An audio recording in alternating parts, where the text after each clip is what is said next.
elə həqiqətlər deyəcəm ki, sadəcə şablon kimi, standart kimi. Məsələn,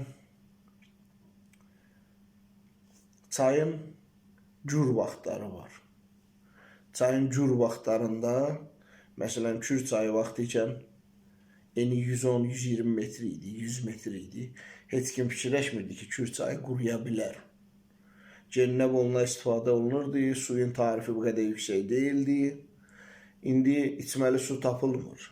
Məsəl üçün, bütün dünya üzrə azalır, Kür çayı demək olar ki, quruyub. İnsan həyatı da belədir. İnsan həyatının pik vaxtında qazanır, gətirir. Məsələn,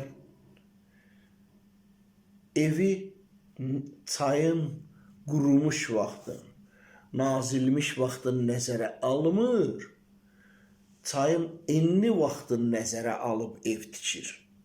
Biraz böyük tikir. Əlbəttə ki, böyük evin qızdırılma xərcləri, kommunalı, obüsü daha çox pul aparacaq. İnsan biz hamımız eləyik. Yəni elə təsəvvür edirik ki, bu çay həmişə 100 metr olacaq, 110 metr, 120 metr olacaq və buna uyğun ev tikirik ki, oradan qazanc gələcək, ruzi gələcək.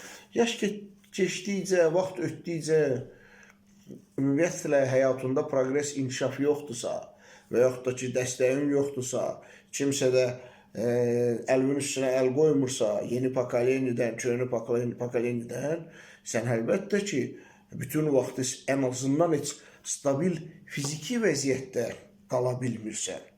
Sağlamlığı saxlaya bilmirsən, yaş özün göstərir və əlbəttə ki, sən əvvəlki kommunalı filan ödəyə bilməyəcəksən. Çayın enli vaxtında almamısan ekonomik maşın, almısan 3-5 motor. İndi əlbəttə ki, benzinin qiyməti qalxanda sənə çətin olacaq. Bu evin kommunalının, maşının benzinin ödəməkdən ötürü sən daha çox çalışmalı olacaqsan. Daha çox çalışmaq isə daha çox vaxt aparacaq. Sənin özünə, mənəviyyatına, dincəlməyə vaxt qalmayacaq. Sən ancaq işləmək və eynən o robot kimi, avtomobil kimi gəldin, gürdün qaraca, dincəlmək ki, yenidən sabahları güc toplayıb yenə işləyə biləsən. Yəni, bu səbəbdən də bu dəqiqə insanlar hamısı gərginlikdədir. Nə qədər tanıdığın insan varsa, hamısı gərginlikdə. Əlində olanları saxlamaqdan ötürü.